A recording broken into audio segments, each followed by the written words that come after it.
Le chasseur arrogant. Il était une fois un terrible chasseur, dont pour lui la forêt n'avait plus aucun secret. Il était réputé pour sa grande chasse. Jamais il ne partait sans revenir les mains pleines, et pour cela, il en était fier. Il disait souvent « Moi, Mariko, personne ne chasse mieux que moi, et aucun animal ne peut me résister. » Mais Mariko avait un perroquet comme compagnon. Pourtant, il ne le considérait pas comme un ami. Il le gardait enfermé dans une petite case, ne l'écoutant jamais. Un matin, alors que Mariko s'apprêtait à partir pour la chasse, le perroquet s'écria soudain « Mariko, attention! La forêt dort mal à l'aise aujourd'hui. Le danger se cache sous le silence. » Le chasseur éclata de rire. « Un oiseau qui parle me prévient maintenant? Quel danger un perroquet peut-il voir qu'un chasseur ne peut pas ?»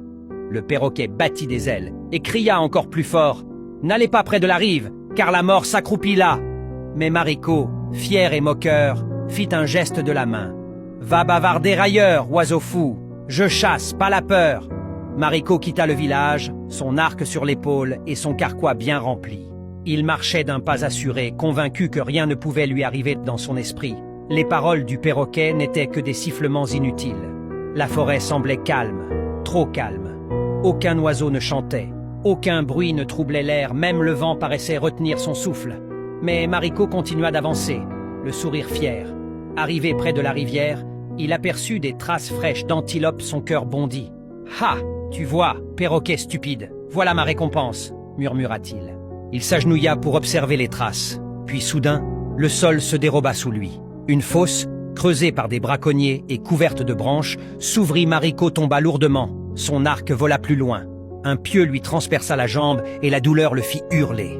Au-dessus de lui, la forêt resta muette, sauf la voix du perroquet qui s'éleva, triste et lointaine. Celui qui se moque d'un avertissement tombera dans le piège qu'il croyait connaître. Toute la journée, Mariko resta prisonnier, gémissant de douleur. Ce n'est qu'au crépuscule que des villageois, alertés par ses cris, le retrouvèrent. Ils le sortirent de la fosse et le ramenèrent tôt chez lui. Sur le chemin, Mariko murmura faiblement. « Le perroquet, il avait raison.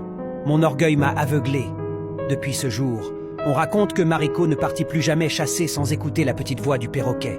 Et dans le village, les anciens répètent encore « Celui qui méprise le conseil du plus petit tombera dans le piège du plus grand. »